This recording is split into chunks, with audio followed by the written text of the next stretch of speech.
My name is Arishenkoff. I am one of a group of enthusiastic PoCUS educators in the UBC Division of General Internal Medicine. This is a presentation on the IVC PoCUS exam. I find that the IVC tends to be oversimplified, leaving novice PoCUS users vulnerable to misinterpretation and error, and others suggesting it is simply unhelpful. With this in mind, this in-depth presentation aims to provide a comprehensive review of image acquisition, interpretation, and clinical integration. Given the length of this presentation, I have inserted blank slides where the discussion shifts to allow for the viewer to take a break and find their way back at another time. The objectives of this presentation are to discuss the anatomy and station of the IVC, make sure that we are equipped to ask the right questions, imaging acquisition of the IVC, interpretation of the IVC, and clinical integration. In this first section, we will discuss the anatomy and station of the IVC.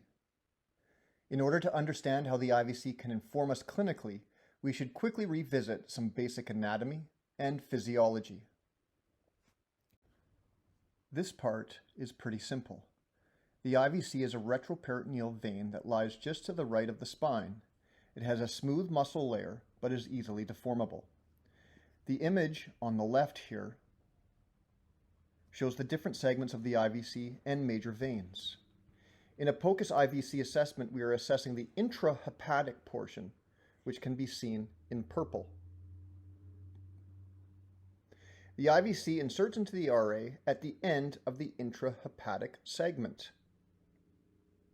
Notice that the hepatic veins insert into the IVC just before the RA caval junction. The image on the right is analogous to an ultrasound sagittal long axis cut of the IVC from the subxiphoid location. Note that the IVC enters the RA at the level of the diaphragm. Upstream from the IVC is the peripheral venous system.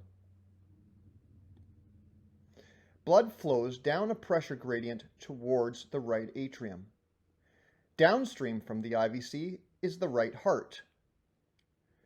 Pressure is transmitted from the right atrium to the IVC, otherwise known as the central venous pressure. The IVC is the final conduit for venous return from the lower half of the body. Return to the right heart is dependent upon a pressure gradient. This graph shows changes in pressure as blood moves from the great arteries, which is pulsatile and high pressure, through the capillaries and into the low pressure venous system. Note the fact that there is a considerable drop through the level of the arterioles, located about here, where the graph then begins to flatten out at the level of the capillaries. If the right heart fails to keep filling pressures low, in other words, the right heart is failing, the elevated pressures are transmitted to the central veins. Venous pressures must sustain an adequate pressure gradient to maintain venous return. Increasing venous pressures may lead to clinically significant congestion impacting perfusion and right heart filling. This graph nicely illustrates the small delta between CVP, which would be seen somewhere around here, and upstream venous pressures, which would be in this region. It does not take much to overwhelm this difference.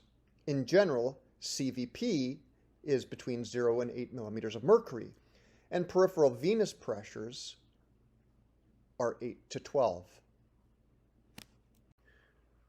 CVP and IVC have been subjected to a lot of misinformation, mostly on the basis of unreasonable expectations. We are asking the wrong questions. Asking the right questions is dependent on a clear understanding of what the CVP can inform us about. First, it is important to recognize that in general, IVC correlates with CVP. CVP is central venous pressure. Pressure and volume are related, but not one and of the same. Do not conflate pressure and volume. Second, in order to understand what information we can obtain from CVP, we need to be clear about what is just downstream and upstream from the central venous system. Just downstream from the IVC is the right heart. An increase in CVP indicates that the right heart is compromised. Recognizing that a key function of the right heart is to keep right-sided filling pressures low. In other words, a CVP that is not elevated means the right heart is doing its job. Just upstream from the IVC is the peripheral venous system and capillaries. As mentioned, venous return is dependent on a pressure gradient. Any change in downstream pressure must be overcome by changes in upstream pressure. An elevation in upstream pressure may be associated with clinically significant congestion. This leads us to a discussion about asking the right questions. Part of the reason the IVC has caused frustration is related to the unreasonable expectations about the type of information it can provide. For example, there is minimal, if any, correlation between the IVC PoCUS exam and fluid responsiveness in septic patients. I propose that the IVC is best suited to answer questions about what is just downstream or just upstream from the IVC. As discussed, just downstream from the IVC is the right heart. A reasonable question could be, are right heart filling pressures elevated? A natural extension of this question is, are the elevated right heart pressures secondary to excessive volume? Just upstream from the IVC are the peripheral veins, and from there, the organs themselves. Reasonable questions include, are venous pressures elevated? Of course, recognizing the venous pressures may be elevated independent of an increase in CVP. Next, is this patient's systemic edema secondary to central congestion or decompensated heart failure? Third, will additional volume lead to worsening congestion? If the right heart is already failing to keep filling pressures down, additional fluid is likely to result in further compromise of right heart function. We should then contrast that with examples of the wrong questions. For example, what is the patient's volume status? This is a problem for a variety of reasons. One important consideration is that the IVC is but a small portion of a very complex and dynamic cardiovascular circuit. There can frequently be discordance between central pressures and volume in other regions of the circuit. Another bad example is this patient volume responsive? This is a better question for the left side of the heart. A better question is, will this patient tolerate additional fluid? In other words, will additional fluid lead to complications related to venous congestion and/or compromised venous return? This next section is dedicated to scanning the IVC. Here are some key points to consider before starting the exam. Take time to set yourself up for success. Ensure the patient is positioned well and both you and the patient are comfortable. Select the right probe. The curvilinear and phased array transducers are both low-frequency probes that will allow for adequate depth of penetration and field of view. A general abdominal or cardiac preset should suffice. The liver is essential. It serves as the window allowing the beam to reach the IVC. It is also important to recognize that studies have all utilized the intrahepatic portion of the IVC. We generally start with the subxiphoid position, but the liver is not always accessible from the subxiphoid approach. A costal approach from the right upper quadrant may help rescue an IVC assessment. Internal landmarks are helpful to ensure that we have identified the correct object, as well as to help identify the object in situations where it is difficult to find. Internal landmarks to be aware of are the liver, the right atrium, hepatic veins, the aorta, and the spine. A central tenet of ultrasound is that a single cross-section in a single plane can trick you and lead to mistakes. Have a look at the panels on the slide that show multiple transverse CT images of the IVC. The red arrows are pointing to the IVC, which is outlined in blue. In particular, compare the AP diameter versus relative volume of the IVC in panel D and panel E. Note that the AP diameter is the short diameter in panel D and the long diameter in panel E. This could lead to vastly different interpretations if it was based on the long axis view alone. First of all, we will talk about the long axis view from the subxiphoid position. The probe marker should be oriented towards the patient's head. The xiphy-sternum should serve as the external landmark. In general, the probe should be pressed as high up into the subxiphoid space as possible in order to access the liver. Do not let the probe drift further into bowel. You should start midline. Anatomically, the IVC will lie just to the right of the midline. When trying to locate the IVC, first, rock the transducer in a cephalad direction to capture the RA, if possible. The RA serves as a useful internal landmark. Then, slide the transducer slowly to the patient's right along the costal margin. Be sure to keep the marker end of the transducer snug up against the costal margin. The IVC should drop into view as a tubular structure as you slowly move to the patient's right. Your image should look something like this.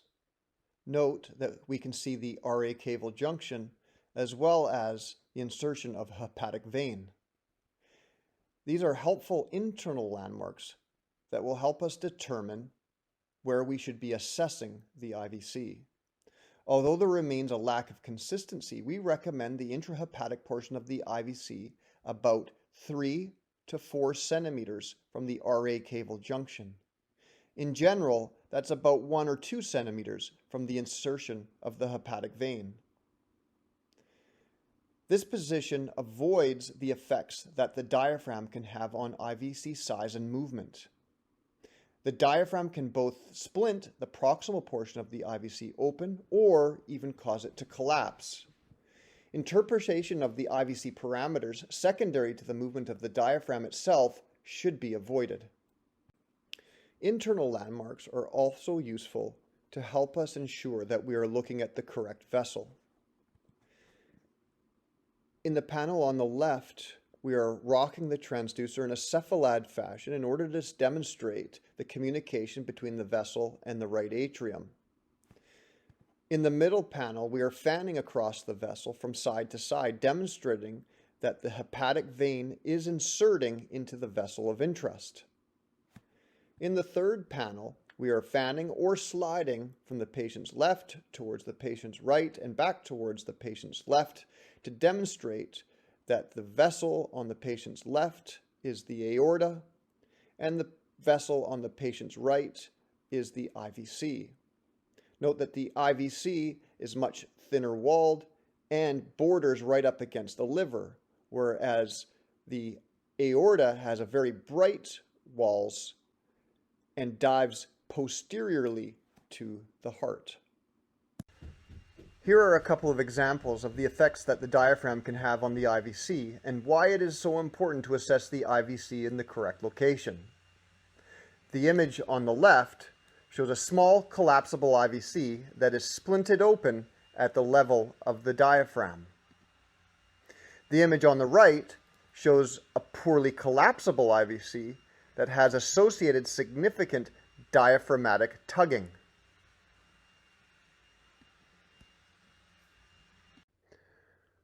Once you have achieved a view of the IVC, it is important that we are able to troubleshoot common imaging errors. Common imaging errors encountered when imaging a tubular structure include a foreshortening and the cylinder effect. If the beam is off-axis, the object will appear shorter than it truly is. This is known as foreshortening. This can be corrected by rotating the transducer to find the true long axis of the object. Keep in mind that we can artifactually make the IVC look shorter than it truly is, but we cannot make it look longer than it truly is. In this particular situation, we would be rotating the transducer in a counterclockwise direction. The cylinder effect refers to an imaging error where the beam is cutting too close to the wall of the vessel. This will make the IVC diameter appear narrower than it truly is. To correct for the cylinder effect, fan or slide across the vessel until the widest diameter has been achieved. Keep in mind that we can artifactually make the IVC diameter look narrower than it truly is, but we cannot make it look wider than it truly is. It is important to account for these errors because they can lead to false interpretations. The image on the left shows a foreshortened IVC. In this case, we are rotating the transducer to restore the true long axis, thereby lengthening out the IVC. The image on the right shows the cylinder effect. In this case, we are fanning across the vessel to find the area of the vessel with the widest diameter. Remember that we can falsely make the diameter of a tubular structure look small. We cannot falsely make the diameter of a tubular structure look too large. Once we have acquired the long axis view, we need to move on to the short axis view. One of the challenges of the short axis view is finding the correct location along the IVC 3 to 4 centimeters from the RA cable junction. The image here is the same long axis view of the IVC that we saw earlier.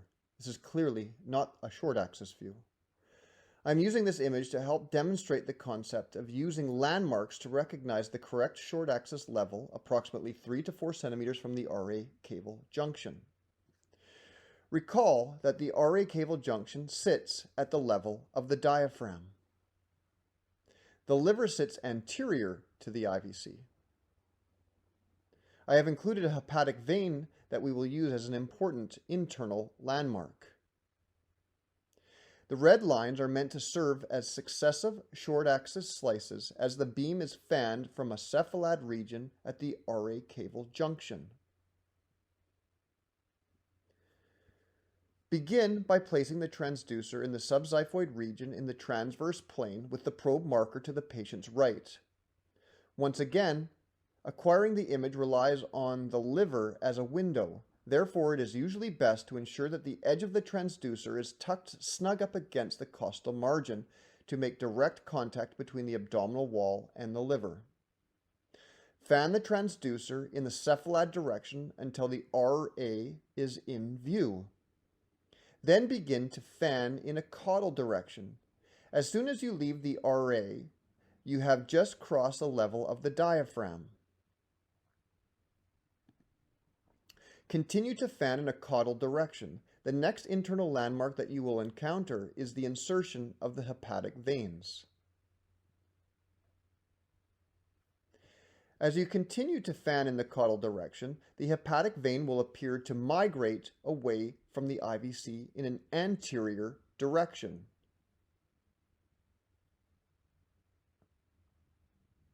In general, we want to fan about 1 to 2 centimeters from the insertion of the hepatic veins.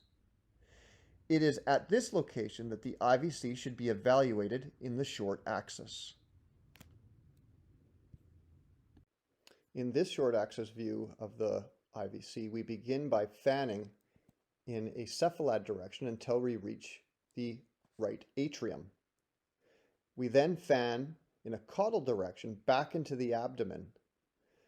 We stop fanning once we have seen the hepatic veins migrate out of the IVC. It is here that we can interrogate the IVC size and collapsibility. I am using this slide to reinforce the concept of using internal landmarks to find the correct location for interrogating the short axis of the IVC. We begin with a view of the right atrium. In the next panel, we have fanned in a caudal direction and are starting to see the insertion of the hepatic veins into the IVC right up next to the RA cable junction. We continue to fan in a caudal direction until all of the hepatic veins have exited the IVC. It is at this location where we will interrogate the IVC size as well as collapsibility index. I am returning to a long axis view here to demonstrate the fact there can be a significant degree of cranial to caudal displacement of the IVC during respiration.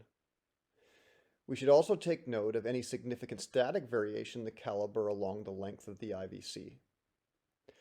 It is important to account for this when assessing the IVC in short axis. If we're not careful, we may be assessing the IVC at two very different locations.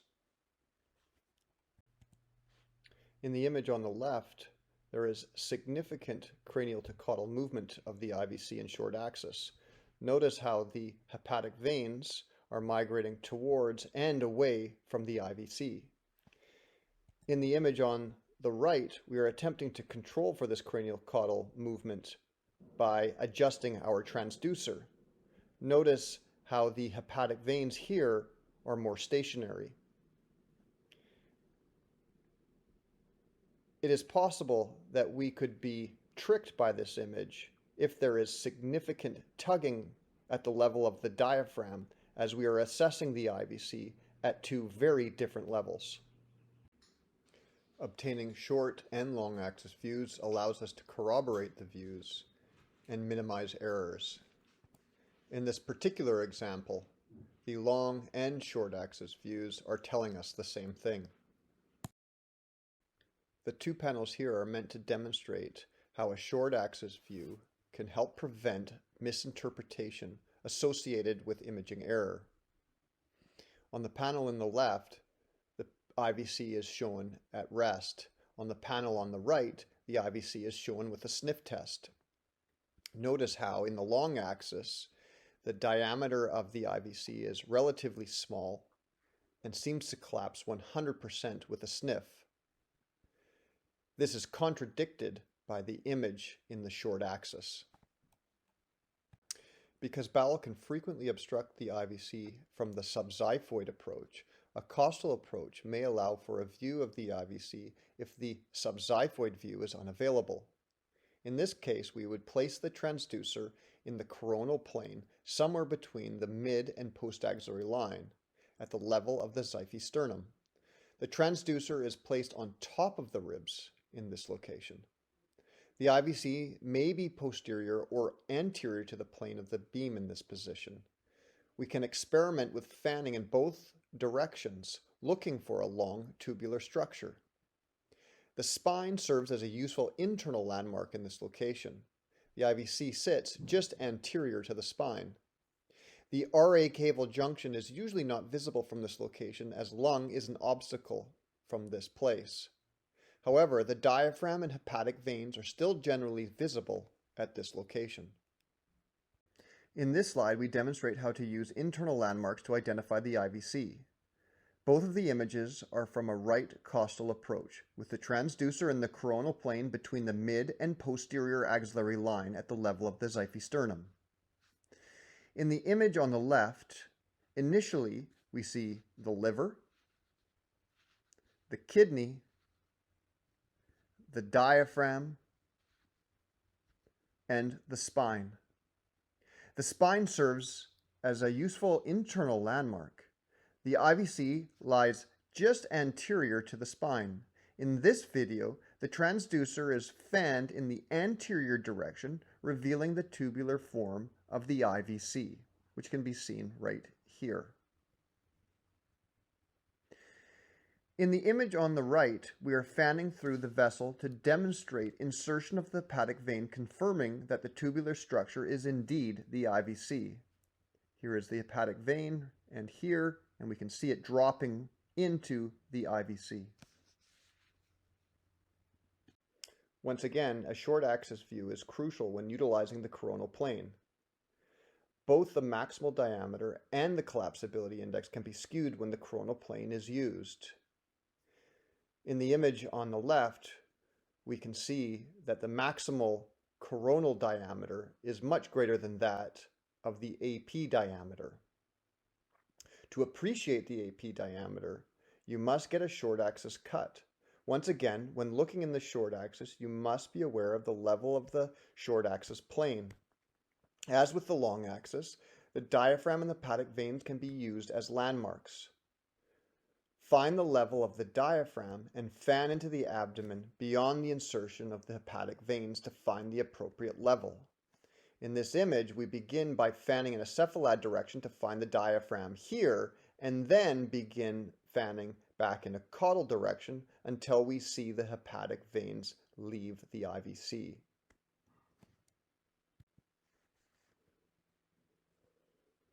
In this next section, we will move on to image interpretation.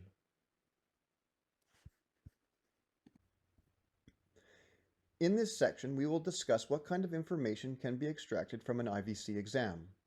We will encourage you to look at three things. Number one, collapsibility index. This is the variation in IVC diameter or area secondary to intrathoracic and intra-abdominal pressure changes associated with respiration. It can be calculated as the IVC maximum diameter minus the IVC minimum diameter divided by the IVC maximum diameter. Given the fact that the IVC form in collapsibility is not uniform, there has been more and more interest in evaluating for area of change rather than just diameter of change. Number two, maximum AP diameter. And number three, the form of the IVC in short axis. This has been referred to as the sphericity index. It is important to recognize and account for the fact that there are factors other than right atrial pressure that can impact the characteristics of the IVC. In the study shown here, investigators evaluated the impact of right atrial pressure, pulmonary arterial pressure, pulmonary capillary wedge pressure, body surface area, age, the presence of significant tricuspid regurgitation, and TAPSE on IVC collapsibility index and size in patients receiving right heart catheterization. In particular, they sorted out which of these factors were related to IVC collapsibility index and size independently. This slide lists the independent associations. Right atrial pressure was the only factor that independently associated with collapsibility index. I think it is notable that significant TR was not found to have an independent association with collapsibility index. They also showed that pulmonary arterial pressure and pulmonary capillary wedge pressure were inversely associated with collapsibility index, but multivariate regression analysis revealed that only right atrial pressure was an independent factor. This suggests that increased pulmonary arterial pressure or pulmonary capillary wedge pressure only caused decrease in collapsibility index, if also leading to an increase in right atrial pressure. When looking at IVC size, body surface area, and significant tricuspid regurgitation influenced IVC size independently of right atrial pressure. A larger body surface area independently associated with a larger IVC size. Moderate to severe tricuspid regurgitation was independently associated with dilation of the IVC. It seems that the IVC dilates regardless of right atrial pressure value in patients with significant TR.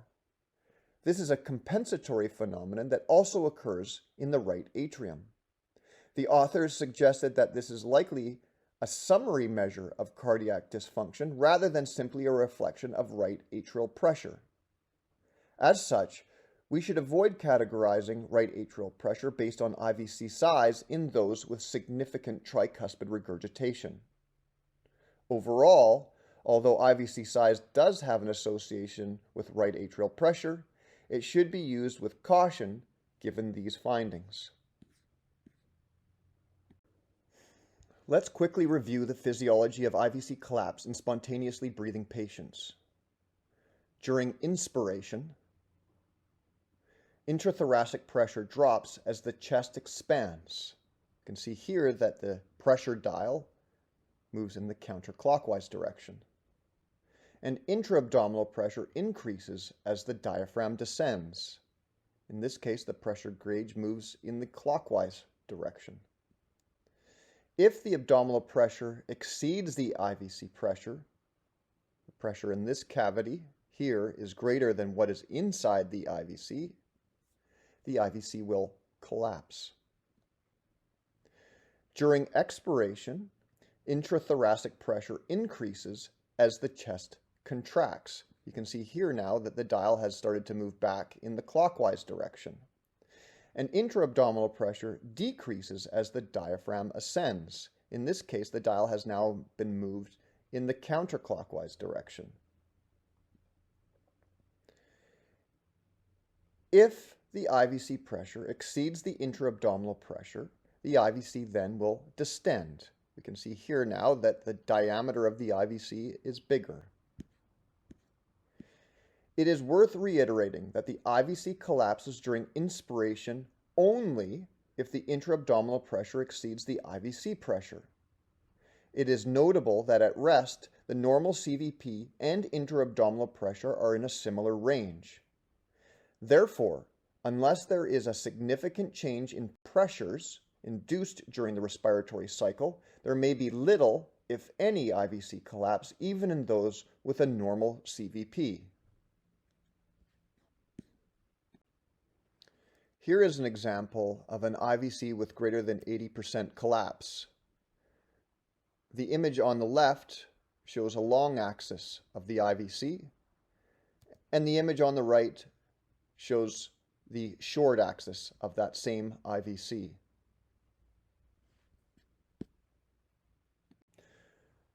I want to take a moment to review common additional factors that can influence IVC size and collapsibility. Failure to account for these may lead to misinterpretation and error. First, respiratory effort or sniff.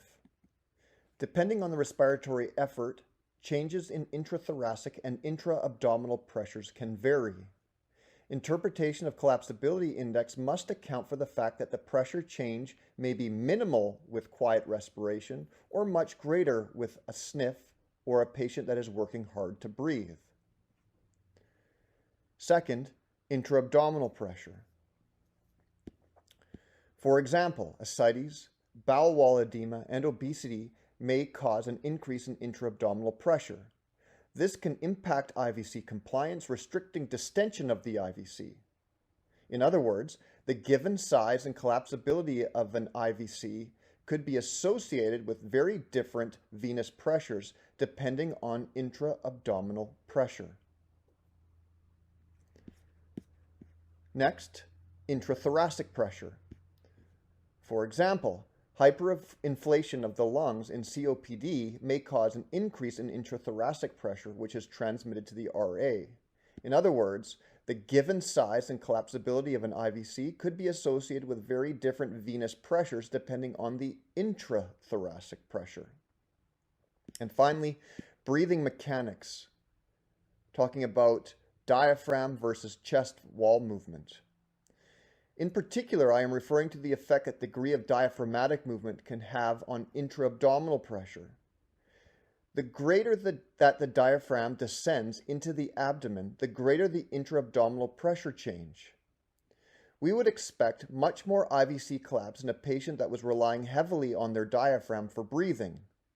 In this case, we would often see significant abdominal movement during inspiration. Accounting for respiratory effort is crucial for an accurate interpretation. In this study, looking at the association of IVC collapse and right atrial pressure, researchers used a device to quantify inspiratory pressure. Here we can see on the graph that we have IVC diameter on the y-axis and inspiratory pressure on the x-axis. These were 3 patients with CVP greater than or equal to 16 millimeters of mercury.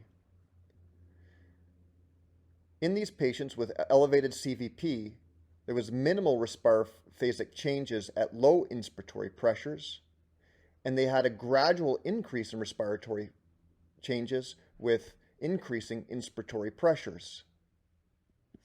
Over here we can see with inspiratory pressures between 0 and 4 millimeters of mercury that there was very little collapse at all. However, as we got up to greater than 12 millimeters of mercury in the inspiratory pressure change, we can see that the inspiratory collapse is actually quite significant. This is why a sniff is used during an echocardiography study.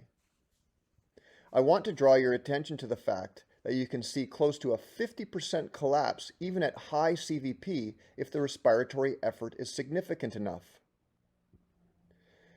Based on this graph, it is clear that we cannot interpret the collapsibility index the same in someone breathing quietly versus somebody working hard to breathe. The concept of the impact of respiratory effort on IVC collapse is illustrated nicely in this figure from Philippe Rolla's critical care blog.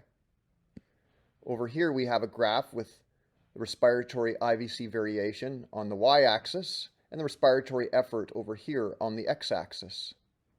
Notice that in the full patient, we still see changes in IVC collapsibility index with increasing respiratory effort. However, they are not as marked as the changes that we would see in an empty patient. Consider, though, that a patient with an elevated CVP could have a similar collapsibility index as a patient without an elevated CVP if the patient with the elevated CVP was breathing very hard and inducing much higher intrathoracic pressure changes than the patient without an elevated CVP. So here's our patient with an elevated CVP that is breathing hard and inducing a respiratory IVC variation in this region, compared to the empty patient with a low CVP who is breathing quietly on room air and has about the same respiratory variation. To reiterate, it is imperative that the patient's respiratory effort is accounted for when interpreting the IVC. When I report the IVC, I always indicate the respiratory effort. I would say something along the lines of, there was a 50% collapse with quiet respiration, or 50% collapse with a deep sniff, or 50% collapse with a weak sniff, or 50% collapse with mild, moderate, or severely increased work of breathing. We also need to consider the impact that diaphragmatic movement can have on intra-abdominal pressure. This study was done on healthy volunteers that were coached to breathe with their diaphragm, that is, distending their abdomen, versus chest wall, or expanding their chest. Although it did not reach significance, this was a small study, there was a trend to greater collapsibility with diaphragmatic breathing, which is associated with an increase in intra-abdominal pressure. The suggestion here is that the collapsibility of the IVC may be as much or more related to compressibility because of an increase in intra-abdominal pressure rather than the collapse secondary to a decrease in intrathoracic pressure. Over here we have the IVC collapsibility index, 20% all the way up to 100%. And over here we can see what the collapsibility index of these patients was with either diaphragmatic breathing or chest wall breathing. For the most part, the collapsibility index was greater with diaphragmatic breathing compared to chest wall breathing. One of the most challenging aspects of interpreting IVC collapsibility index is that it is not simply a dichotomous decision. In other words, there is not a single threshold that can be used in all comers to differentiate an elevated CVP from a CVP that is not elevated. So, where do we start? This study, like many similar studies, helps provide insight about what these numbers actually mean. In this study, they looked at 83 patients who had right-sided caths and echoes performed within 24 hours, including an assessment of the IVC. Patients were asked to inspire, and if there was minimal or no collapse observed, they were then asked to sniff. It shows that 50% is the best balance between sensitivity and specificity for right atrial pressure greater than or equal to 10 millimeters of mercury.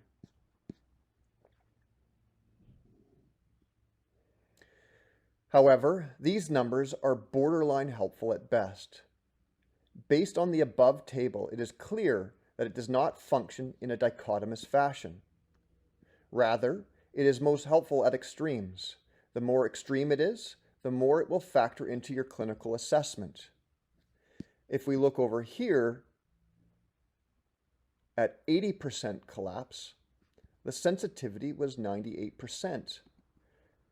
This is a very good test at this threshold for being able to rule out a right atrial pressure that is elevated. On the flip side, if we look at a 20% collapse, the specificity was 100%.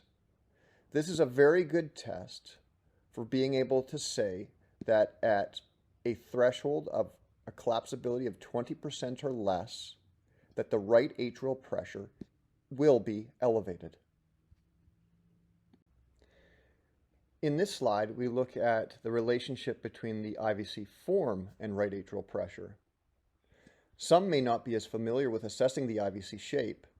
The suggestion is that because the IVC is thin-walled, it has a tendency to collapse unless under pressure. As such, unless the CVP is elevated, the IVC will take on a more ovoid form. This slide shows figures from two different studies. They are both looking at the form of the IVC at end expiration. On the left, they use eccentricity index to describe the IVC form. They calculated eccentricity index by taking the longest axis and dividing it by the shortest axis. The greater the index, the more ovoid the vessel. The eccentricity index in this study is on the y-axis and CVP is on the x-axis. Over here we can see that with a CVP that is not elevated, that the eccentricity index is greater. At about the level of 1.5, we would usually see that we have a CVP that is not elevated, compared to a CVP that is elevated, that is more spherical in form, and has a lower eccentricity index. On the right side, the axes are flipped with CVP on the y-axis. It also calculates the form differently using short dimension divided by long dimension. So in this case, the higher number equals less ovoid. And ultimately what we can see here is a much more ovoid form or flattened form is associated with a CVP that is not elevated versus over here when we see a more spherical IVC that the CVP is elevated. I think it is safe to say that as in collapsibility index, this is not a dichotomous decision. Once again, I think we should interpret this by looking at extremes, with those that are more spherical almost certainly telling us that the CVP is elevated, while those that are almost slit-like are almost certainly telling us that the CVP is not elevated. Let's now take a moment to consolidate. On this slide, I am returning to Dr. Philippe Rolla's respiratory effort variation index graph. I have incorporated some additional information to illustrate how we can put this together. Over here you can see I've added in information about the IVC form, either ovoid or spherical. I've made reference to the size of the IVC as well as to their respiratory effort. I believe the power in the IVC assessment comes from incorporating multiple data points and recognizing that the power of the IVC is at extremes. As we migrate away from those extreme positions, the power of our interpretation must be modified. In addition, I suggest there is a significant gray zone where the IVC does not have the power to alter your pretest clinical impression and should just be ignored. Over here, we have one of the extreme positions. This patient has an IVC collapsibility index greater than 80%. The IVC has a slit-like form and is less than 1 centimeter in its AP diameter. In addition, this patient is breathing comfortably and quietly on room air. In this case, we could say with next to certainty that this patient's CVP is not elevated. At the other extreme, located in this position, we have a patient with an IVC collapsibility index of less than 20%. Their IVC is circular in form, and the AP diameter is much greater than 2 centimeters. In addition, we are recognizing that this is with a deep sniff. In this case, we could say with next to certainty that the patient's right atrial pressure, or CVP, is elevated.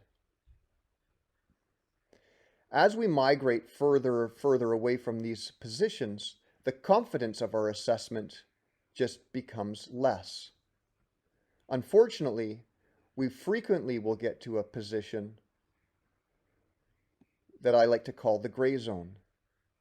In a situation like this, the power of our interpretation does not have the ability to change our clinical interpretation. This slide shows a long and short axis of two different IVCs at extremes. The CVP on the left is almost certainly not elevated. We can see here that in the long axis, the diameter is less than 1 centimeter. The collapsibility index is greater than 80%. And when we look at the short axis, it nicely corroborates what we're seeing in the long axis and demonstrates that the form of the IVC is very much ovoid or almost slit-like. In the IVC on the right, the CVP is almost certainly elevated. What we can see here is that in the long axis, the diameter is greater than 2 centimeters. There is less than 20% collapsibility. And when we look at the short axis, we can see that the form of the IVC is essentially spherical. Now that we are armed with information about how to acquire images of the IVC and interpret the IVC, I would like to spend some time on clinical integration. The clinical integration of the IVC and CVP has the added complexity that it is not a one-size-fits-all. The best CVP may vary depending on the individual patient's physiology and hemodynamic profile. I like the way that Dr. Corbin Haycock answers the question about what the CVP target should be. He says, "I think to dial it in just right probably takes as many data points as you can possibly integrate.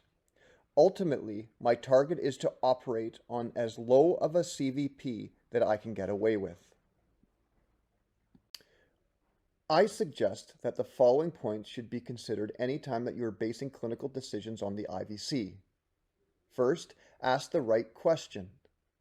Next, do not conflate pressure and volume. The IVC in and of itself is not a volume exam. Next, the IVC is but a single component of the volume status or hemodynamic assessment and must not be used in isolation. Next, identify confounders. Next, index your findings to the patient's breathing effort. And finally, the IVC should not be interpreted in a dichotomous fashion with a single threshold. Let's look at some cases. Here's an 80-year-old male with an ischemic cardiomyopathy.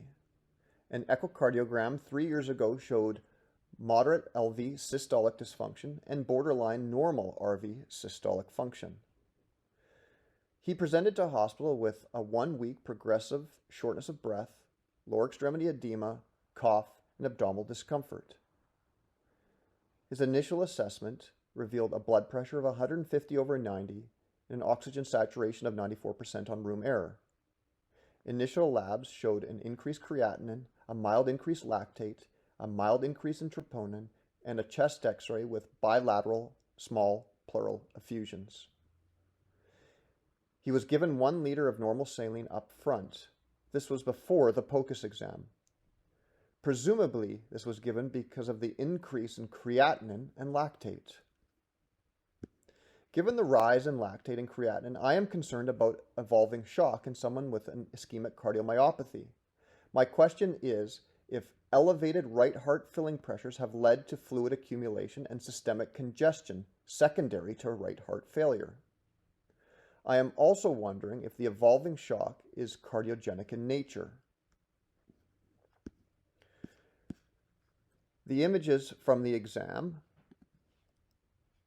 show the long axis on the left side of the screen.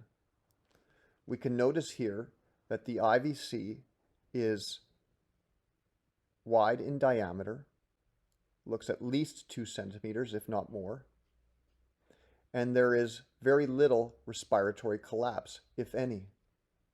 In this case, I did ask the patient to do a sniff. When we look over at the short axis view, we can see that this nicely corroborates what we were seeing in the long axis view. We have an IVC that is mostly spherical in nature. Once again, we can see that that long axis or that short axis view has a diameter of at least a couple of centimeters.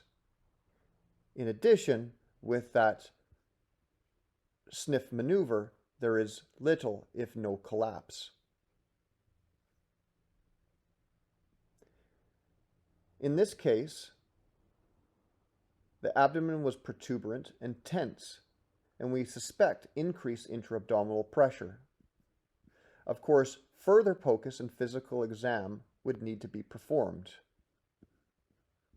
But in this case, based on this IVC, we have a very high probability of very elevated CVP in association with evidence of systemic congestion, i.e., the lower extremity edema, as well as the rising creatinine and lactate. This suggests that upstream venous pressures are elevated, raising concern for clinically significant organ congestion. In the context of increased creatinine, congestion is likely having an impact on perfusion at the level of the kidney. A rising lactate may be an indication of global hypoperfusion, which may be related to the venous congestion. This is an upstream problem, as well as RV failure, which is a downstream problem, with impaired cardiac output. In other words, that we have backward and forward failure. The big picture here is that this is concerning for evolving cardiogenic shock. Based on current data, patient would likely benefit from decongestion, but also may require inotropic support. Let's look at those findings one more time with this graph that we had previously looked at to appreciate the extremes of the IVC. In this case, the patient had a less than 20% collapsibility index, a circular form, an IVC diameter that was greater than 2 centimeters, and this was all performed at a deep sniff. In this case, I would be very confident suggesting that the patient's CVP is grossly elevated. Here is the IVC of a different patient. When you first look at this IVC, it looks a bit large in the long axis, and the collapse appears to be in the range of 30 to 40%. When you look at the short axis, it is not distinctly ovoid or spherical in form, and it appears that the longest axis is in the oblique plane. running something like this. I suggest that the AP plane of the long axis view gives us a bit of an exaggerated diameter based on the fact that the AP plane is typically the shortest diameter. I also get the sense that the collapsibility is a bit more pronounced based on the short axis view when compared to the long. But so far, based on what we see here, it's definitely not at extremes. So let's look at the patient data. This patient has lower extremity edema to the mid-shins, maybe a bit worse than baseline. They complain of abdominal fullness and an increase in shortness of breath, but they are not hypoxic, and they have no evidence of pulmonary edema. They have minimal work of breathing at rest. The abdomen is mildly distended. Abdominal breathing is noted. There is a murmur of tricuspid regurgitation. They have minimal IVC collapsibility index when first assessed with quiet respiration. Then they are asked to sniff. The patient is able to perform a vigorous sniff that is captured here.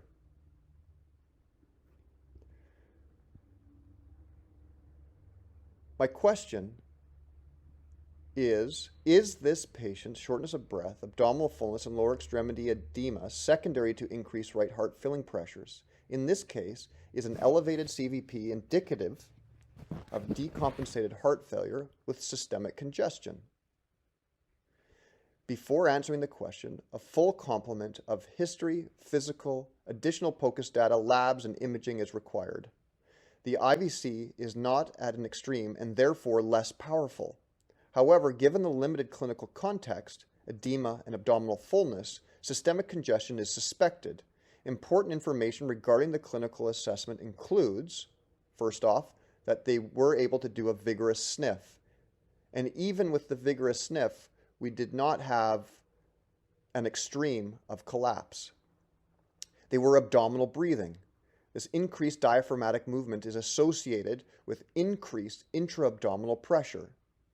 And despite that, once again, we did not have an extreme of collapse. The end expiratory short axis view is approaching spherical. The AP long axis is about 2.5 centimeters. My interpretation here would be that this IVC exam is weakly supportive of an elevated CVP, although I say this cautiously. It does not dissuade me from the initial clinical impression that this patient had systemic congestion associated with an elevated CVP. However, without a better understanding of other important details like the status of the patient's heart, I am unable to answer or offer any opinion about whether the elevated CVP is directly related to a primary cardiac problem or another etiology of volume or pressure overload. For example, a large pericardial effusion. In the end, I am not sure that IVC was able to move the dial here in a clinically meaningful way. Let's return to our IVC interpretation graph. This second patient does not fall into the IVC extremes.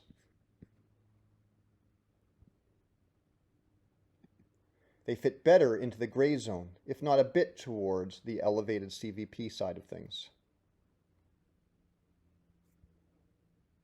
However, the power of the interpretation and integration of this information is somewhat limited. With consideration of additional clinical data, this favors an increased CVP and should not dissuade the initial clinical impression.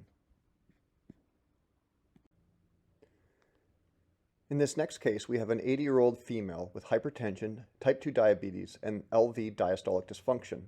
She presents with acute shortness of breath over 24 hours with rapid worsening just before calling the ambulance. She was found to be hypoxic and hypertensive in the emergency department. Her exam showed only scant pedal edema, which was no different from her baseline. Initial workup included a chest x-ray, which was consistent with cardiogenic pulmonary edema. My question here is there an elevation in right-sided filling pressures as a surrogate for elevated pulmonary capillary wedge pressures leading to pulmonary edema? IVC PoCUS is performed.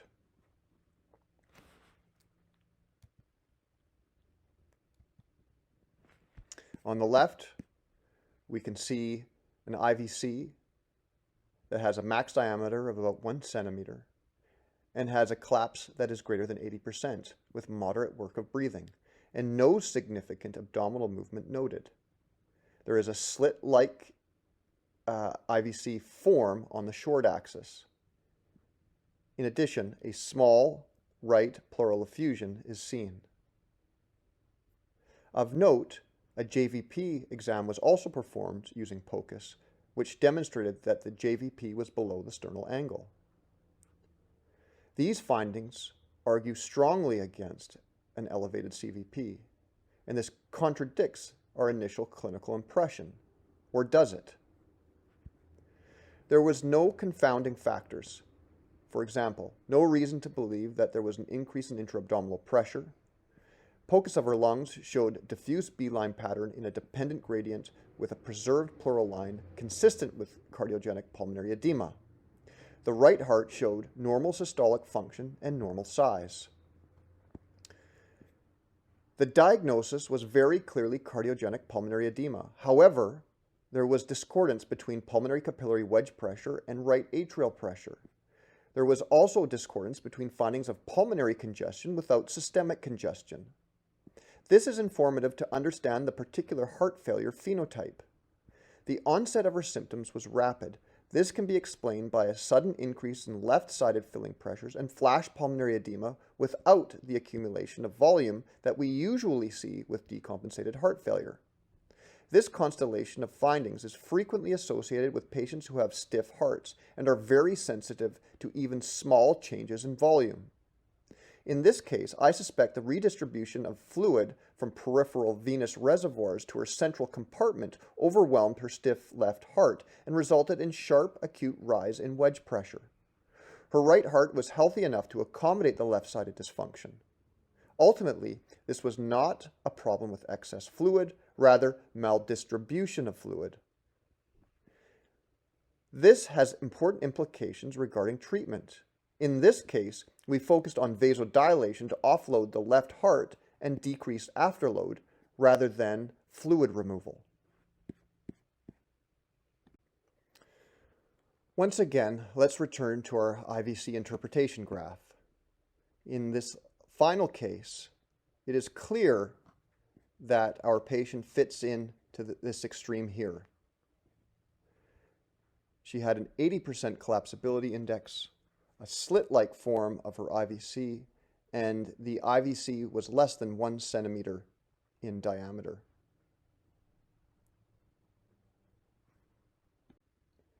To close off, I just wanted to share a few IVC curiosities. In this image here on the left, we have a tumor thrombus within the IVC from a nearby metastatic malignancy. In the upper right corner, we have this curious form of the IVC with a mass that's bulging up here in the middle of the screen. This was an adrenal tumor. Finally, down here on the lower right side of the screen, we have a thrombus within the IVC itself. Thanks for listening. I will leave you now with the references for this talk.